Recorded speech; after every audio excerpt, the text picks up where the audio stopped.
জয় হিন্দ সবনমনে বিসকল এটা বহুতে ভাল খবৰ লৈ আহিছো আপোনালোকৰ মাজলৈ ভাৰত চৰকাৰৰ চাকৰি যদিহে আপোনালোকে বেংকত চাকৰি কৰিম বুলি ভাবিছে তেতিয়ালে আপোনালোকৰ কাৰণে আহিছে এটা বহুতে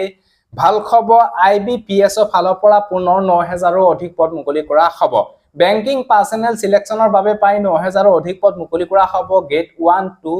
3 অফিস অ্যাসিস্ট্যান্ট ক্লাৰ্ক এনেকুৱা ধৰণৰ ভ্যাকেন্সি মুকলি কৰা হ'ব এই পদবিলাকৰ এপ্লাই ষ্টাৰ্ট হ'ব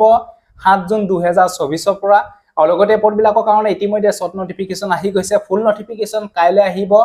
IBPS অফিচিয়েল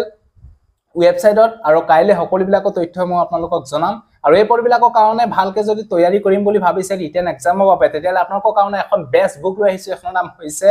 কিয়ন পাব্লিকেশন ইয়াতে বেংকৰ যিকোনো এক্সামৰ বাবে আপোনালোকে এই বুকখন বাই কৰি ভালকে পঢ়িব পাৰিব ইয়াতে আগত যিমান বিলাক এক্সাম হৈছে বেংকৰ সকলোবিলাকৰ কোৱেশ্চন আপোনালোকে ইয়াতে চেপ্টাৰ ওয়াইজৰ কোৱেশ্চন আপোনালোকে পাই যাব যদি বুকখন বাই কৰিব বিচাৰে অনলাইন